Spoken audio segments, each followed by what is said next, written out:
harap dicatat, Malaysia juga menikmati ilegal itu. Warga kita dilarang keras bekerja di Kuwait dan Yordan. Outsourcing kalau tidak bisa dihapus, minimal harus diatur yang lebih detail lagi. Anda yakin ya Pak nggak di reshuffle ya? Sangat yakin. Muhaimin Iskandar tidak bisa lepas dari aneka permasalahan yang dihadapi oleh para tenaga kerja Indonesia.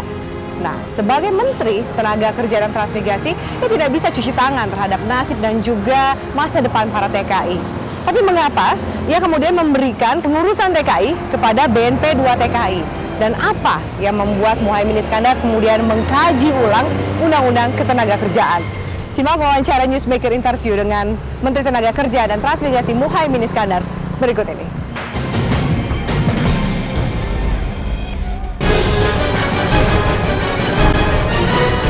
Pengurusan TKI di luar negeri jadi biang sengketa Kementerian Tenaga Kerja dan Transmigrasi dengan BNP 2 TKI. Kedua lembaga tersebut sama-sama merasa berkepentingan terhadap nasib para TKI. Namun sejak pertengahan Oktober 2010, dualisme kewenangan itu berakhir. BNP 2 TKI mendapat tugas sebagai pelaksana atau operator TKI. Mengapa Kementerian Tenaga Kerja dan Transmigrasi mengalah dan menyerahkan kewenangan operator kepada BNP 2 TKI? BNP 2 TKI sekarang menjadi operator dalam melayani segala urusan mengenai TKI.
Kalau soal porsi terbesar tetap swasta ya, karena pada dasarnya kan semua pelaksanaan pemberangkatan ini dijalankan oleh swasta. Pemerintah hanya membantu memfasilitasi, melakukan pembinaan dan perlindungan.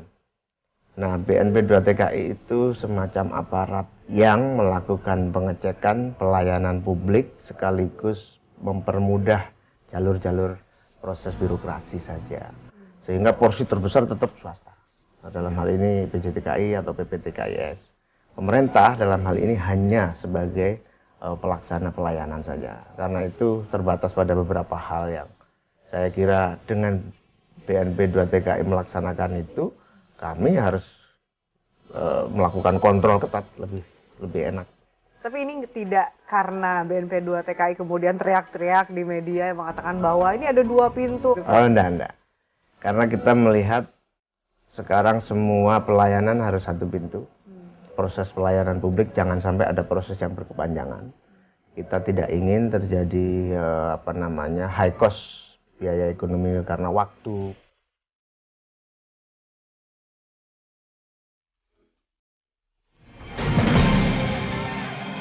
Soal tenaga kerja kita yang terancam vonis hukuman mati.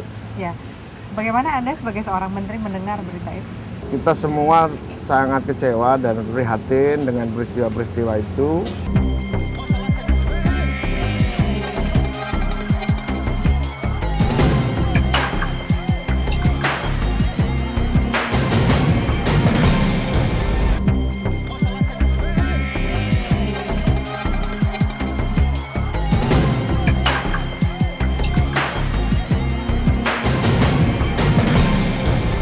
Berbagai masalah menimpa tenaga kerja Indonesia di luar negeri, mulai dari tenaga kerja ilegal sampai mereka yang menghadapi hukuman mati. Apa yang dilakukan oleh pemerintah untuk menyelamatkan mereka?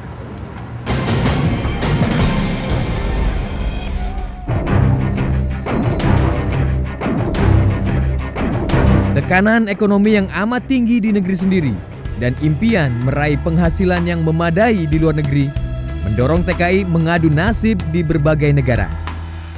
Namun jalan ilegal yang ditempuh TKI justru membuat mereka mengalami berbagai kesulitan di luar negeri.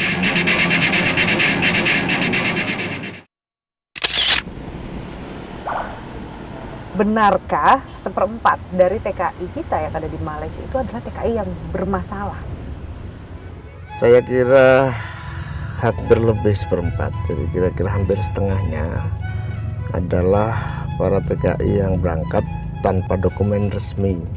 Nah, ini masalah yang serius. Makanya kita berhasil membuat letter of intent ya, kerjasama menuju MOU yang sudah saya tanda tangani dengan Menteri Tenaga Kerja Malaysia dan Menteri Dalam Negeri Malaysia di depan Perdana Menteri dan Presiden SBY. Antara lain harus diformalkan dan dijaga betul yang sudah memiliki standar pekerja resmi. Yang pertama, paspor harus dipegang oleh pekerja, kemudian 1 minggu harus libur 1 hari. Sebelumnya nggak libur? Sebelumnya nggak libur. Nah, pihak Malaysia akhir-akhir ini berkomitmen sehingga yang tidak berdokumen tidak bisa masuk. Itu sudah muncul kira-kira 2 bulan terakhir ini komitmen itu ada. Tapi harap dicatat, Malaysia juga menikmati ilegal itu. Dengan ilegal itu lalu gaji murah. Malaysia ini bukan negara Malaysia, bukan orang-orang Malaysia. Kalau negara sama dengan kita, saya dan kita semua harus hormati Malaysia punya komitmen negara. Tapi warga Malaysia menikmati yang ilegal-ilegal ini. Nah, karena itu saya minta kepada masyarakat supaya betul-betul jangan berangkat dulu sebelum saya resmikan bekerja di sana. Moratorium yang berhasil justru yang daerah jauh. Moratorium saya lakukan di Kuwait, moratorium saya lakukan di Yordan.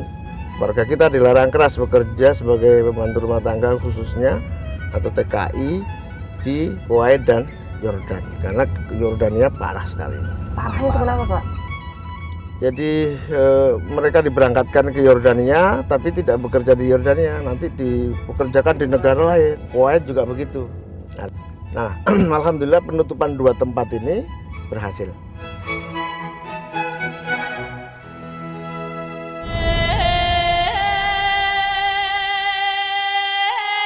Di tengah banyak kisah manis yang diterima TKI di luar negeri, tidak sedikit pula yang mengalami nasib tragis. 3 TKI di Malaysia misalnya, saat ini sedang menunggu hukuman mati karena terjerat kasus narkoba. Apa yang dilakukan pemerintah untuk membebaskan mereka dari hukuman mati? Soal tenaga kerja kita yang terancam vonis hukuman mati. Ya. Bagaimana Anda sebagai seorang menteri mendengar berita itu? Kita semua sangat kecewa dan prihatin dengan peristiwa-peristiwa itu. Tetapi kita akan berusaha semaksimal mungkin melakukan perlindungan, bantuan hukum, bahkan dibentuk satuan kebersamaan antara Kemlu, Kementerian Hukum dan HAM, Kementerian Nakertrans untuk melakukan advokasi terhadap problem-problem itu. Dan itu berjalan dan sampai hari ini kita terus melakukan pendampingan. Tetapi kasus-kasus yang berat kayak hukuman mati akibat narkoba itu terutama 3 orang itu akan kita mintakan pengampunan semacam gerasi gitu. Apakah berat kasus narkoba jika memang di Sangat berat, di Malaysia? sangat berat. Narkoba di sana dalam kategori hukuman mati memang. Apa upaya yang bisa dilakukan untuk 3 orang yang memang sudah vonis hukuman mati itu? Memang diplomasi level agak tinggi. Salah satunya adalah pendekatan penjelasan yang lebih detail tentang background masalahnya. Yang kedua, apabila keringanan itu diberikan, faktornya juga faktor pendekatan yang lebih sebagai 2 negara sahabat gitu. Sehingga aspek hukum tetap berlaku, misalnya keringanan dalam bentuk hukuman seumur hidup atau 20 tahun ke atas gitu, tidak sampai hukuman mati. Kita juga melakukan yang disebut negosiasi antar negara untuk agar kesalahan-kesalahan yang bisa ditoleransi masih bisa dikurangi. Ada sebuah LSM yang juga mungkin menjadi partner di kementerian Anda mengatakan bahwa Bapak ini adalah Menakertrans yang paling lemah. Yang disebut lemah itu kan konteksnya konteks konfrontatif atau diplomatis dengan Malaysia.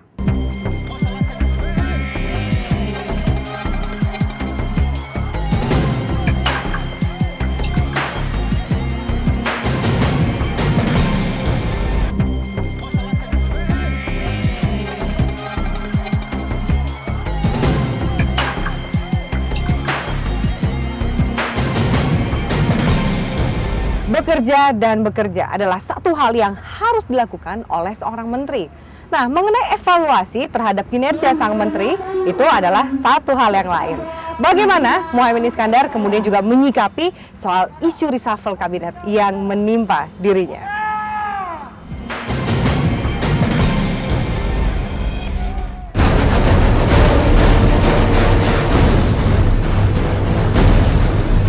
Undang-Undang Nomor 13 Tahun 2003 tentang Ketenagakerjaan dikaji kembali. Itulah langkah yang diambil oleh Kementerian Tenaga Kerja dan Transmigrasi untuk mengakomodasi semua pihak yang berkepentingan dengan ketenagakerjaan. 3 masalah yang menjadi fokus pengkajian adalah outsourcing, pesangon, dan kontrak kerja.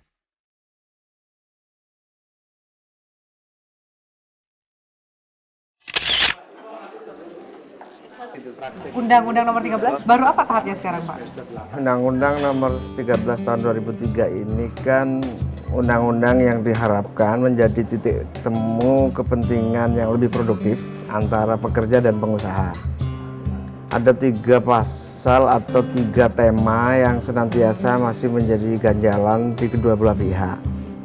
Misalnya soal jumlah pesangon yang begitu besar dan membebani pengusaha.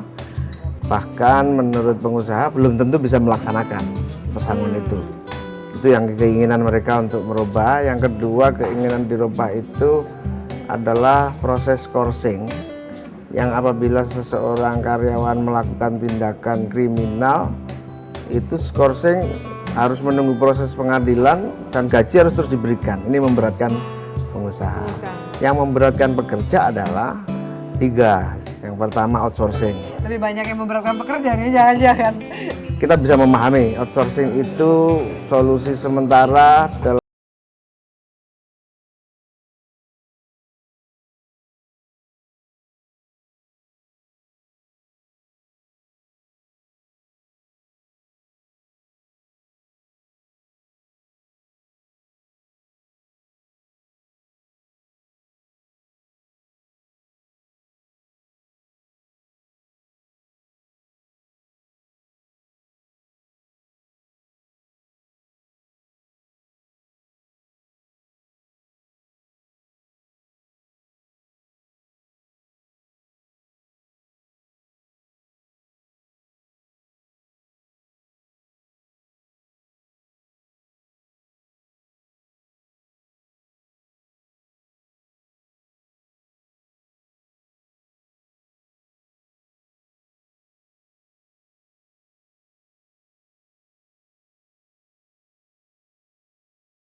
Isu reshuffle kabinet berhembus kencang, menyusul 1 tahun usia pemerintahan SBY Budiono. Beberapa menteri disebut-sebut masuk dalam daftar yang akan terlempar dari kabinet. Salah satunya Menteri Tenaga Kerja dan Transmigrasi Muhaimin Iskandar.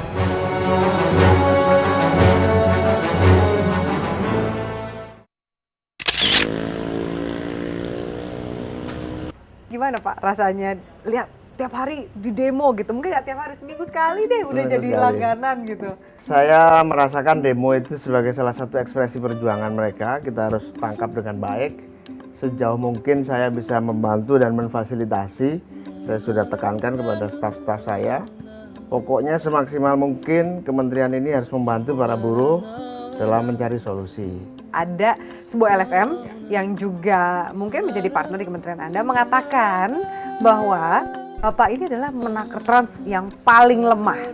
Ya, sebetulnya kalau menyangkut pernyataan teman-teman NGO atau kritik, saya kira biasa, perspektif yang berbeda.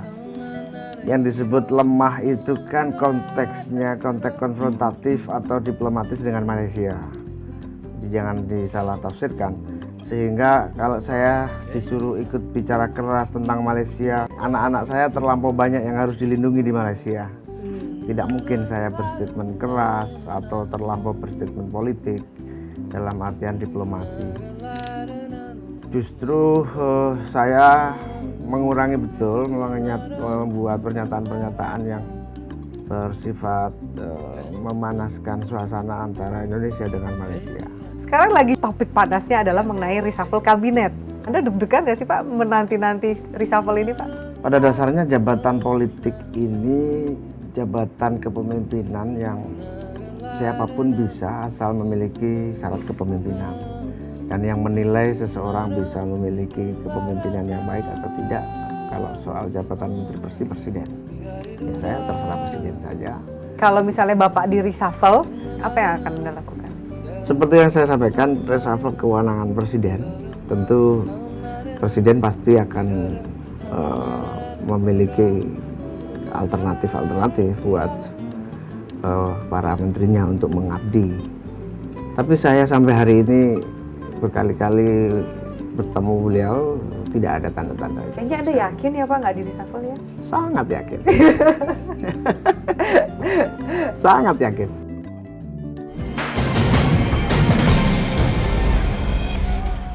Ya pemirsa, itu dia tadi wawancara Newsmaker interview dengan Menteri Tenaga Kerja dan Transmigrasi Muhaimin Iskandar. Semoga bermanfaat untuk Anda dan jangan lupa saksikan juga Newsmaker Hot Issue setiap hari Jumat pukul 23 waktu Indonesia Barat. Sekarang saya Afiani Malik pamit, terima kasih atas perhatian Anda. Sampai jumpa. Dia menyerahkan kepengurusan TKI kepada